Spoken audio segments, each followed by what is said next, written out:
Hello everyone, donor রান্নাঘরে তোমাদের সবাইকে স্বাগত জানাচ্ছি।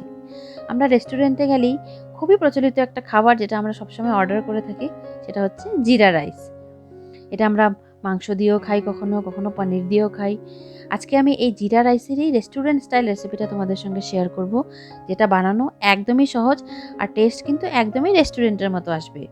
আর এই জিরা রাইস কিন্তু তোমরা পনিরের তরকারি, চিকেন, মাটন, আলুর দম যে কোনো কিছুর সঙ্গে কিন্তু তোমরা এটা সার্ভ করতে পারো। তো আজকে আমি এটা সার্ভ করেছিলাম চিকেন কষা দিয়ে। তোমরা ভিডিওটা পুরো শেষ অবধি দেখো, আশা করছি তোমাদের ভালো লাগবে।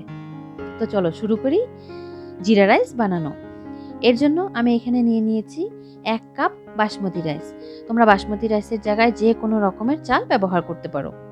এবার এই চালটাকে আমি 3-4 বার ভালো করে পরিষ্কার করে ধুয়ে নেব। ফিরে আসছি চালটা ধুয়ে নিয়ে। চালটা আমি খুব ভালো করে পরিষ্কার করে ধুয়ে নিয়েছি। এবার যাব এটাকে রান্না করতে।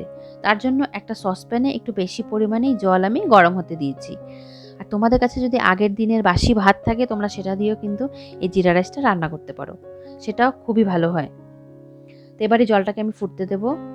দেখতে পাচ্ছ জলটা প্রায় ফুটে গেছে। এই সময় আমি এতে দিয়ে দিলাম 1 টিস্পুন নুন। আর এই সময় নুনটা দিলে কিন্তু প্রত্যেকটা ভাতে ভালোভাবে নুনটা চলে যায়, সেটা খুবই টেস্টি হয় খেতে। এবার আমি এতে ধুয়ে রাখা চালটা অ্যাড করে দেবো। আর চালটা কিন্তু খুব হালকা হাতেই করতে হবে, কারণ বাসমতি চাল একদমই সফট থাকে, বেশি নাড়াচাড়া করলে এটা ভেঙে যাবে। তো হালকা হাতে আমি চালটা অ্যাড করে দিচ্ছি।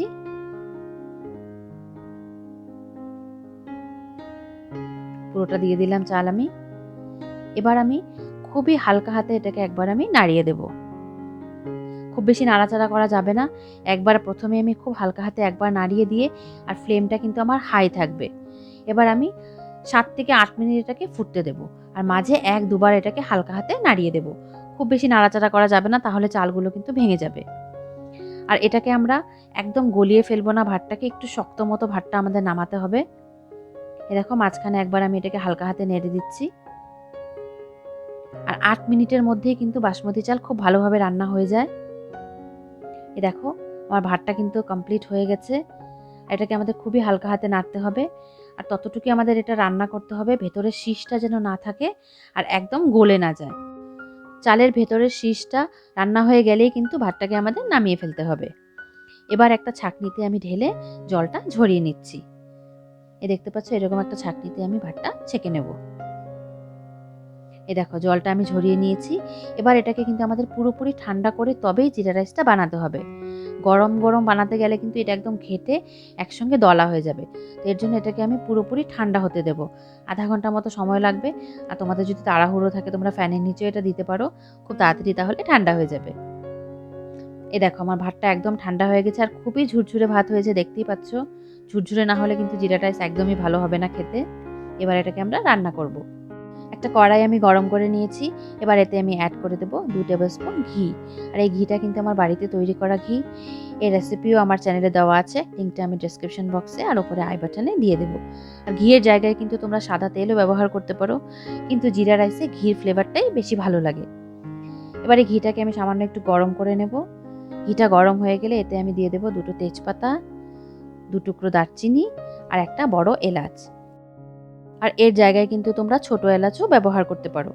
এবার এটাকে সামান্য একটু আমরা ভেজে নেব। ভেজে নিয়ে আমাদের কিন্তু এটাতে অ্যাড করতে হবে জিরা। আর জিরাটা আমি একটু বেশি পরিমাণেই দিচ্ছি, 1 টিস্পুন ফুল জিরা আমি দিলাম, কারণ এটা জিরা রাইস, জিরার ফ্লেভারটা তো আসতেই হবে। এবারে জিরাটাকে আমাদের খুব ভালো করে ভেজে নিতে হবে। সুন্দর গন্ধ বের হওয়া অবধি জিরাটাকে আমরা একটু কড়া ভাজা করতে হবে, তাহলে ভাতের মধ্যে জিরাটার ফ্লেভারটা যাবে। এই দেখো জিরাটাকে আমি খুব সুন্দরভাবে ভেজে নিচ্ছি। এখন আমি এতে দিয়ে দেব আমাদের রান্না করে রাখা ভাতটা। দেখতে পাচ্ছ কেমন ঝুরঝুরে হয়েছে ভাতটা দেখতে। ভাতটা দিয়ে আমি খুব ভালোভাবে এটাকে একবার মিশিয়ে নেব। আর ভাতটা কিন্তু খুব বেশি ভাজার দরকার নেই, 2 থেকে 3 মিনিট ভাজলেই কিন্তু আমাদের জিরা রাইস একদম কমপ্লিট। এবার এটাকে খুব ভালোভাবে আমি মিশিয়ে নিচ্ছি। আর ফ্লেমটা এখন আমি একটু লো রেখেছি, না হলে নিচে ভাতটা লেগে যেতে পারে। এবার আমি সামান্য একটু নুন দিলাম। আর তোমরা কিন্তু নুনটা তোমাদের স্বাদ অনুযায়ী দিও। আমার মনে হয়েছে আর একটু সামান্য নুন লাগবে, এই জন্য আমি সামান্য একটু নুন অ্যাড করলাম, কারণ সেদ্ধ করার সময় আমরা নুন দিয়েছিলাম। খুব ভালোভাবে এটা মিশিয়ে নিয়েছি আমি। 3 মিনিট মতো এটা আমার ভাজা হয়ে গেছে। এবার আমি এতে অ্যাড করে দিলাম 1 মুঠো ধনেপাতা। আরও সামান্য একটু দিচ্ছি। ধনেপাতা দিয়ে খুব ভালোভাবে এটাকে ধনেপাতার সঙ্গে মিশিয়ে নেব।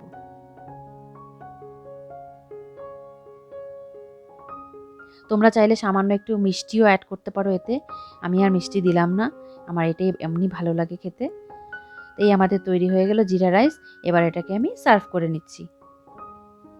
দেখতেই পাচ্ছ কেমন ঝুরঝুরে সুন্দর রেস্টুরেন্টের মতো জিরা রাইস তৈরি হয়েছে। একদম প্রত্যেকটা দানা আলাদা। তোমরা যদি এই রেসিপি ফলো করে জিরা রাইস তৈরি করো, তোমাদের জিরা রাইসও এমনি সুন্দর দেখতে হবে। এবার আমি উপর থেকে একটা ধনেপাতা দিয়ে এটাকে গার্নিশ করে দিলাম। আর এটা আমি সার্ভ করেছি আজকে চিকেন কষা দিয়ে। তোমরা তোমাদের পছন্দ মতো তরকারি, পনিরের তরকারি হোক, মাংস হোক, মাটন হোক বা আলুর দম, যে কোনো কিছুর সঙ্গেই তোমরা এটাকে সার্ভ করতে পারো। তোমাদের যদি এই রেসিপিটা ভালো লেগে থাকে অবশ্যই একটা লাইক করো, শেয়ার করো তোমার ফ্রেন্ডস আর ফ্যামিলিতে। আর যারা আমার চ্যানেলে নতুন এসছো চ্যানেলটিকে অবশ্যই সাবস্ক্রাইব করো। ফিরে আসছি নতুন কোনো রেসিপি নিয়ে। তোমরা সুস্থ থেকো, ভালো থেকো। Bye bye.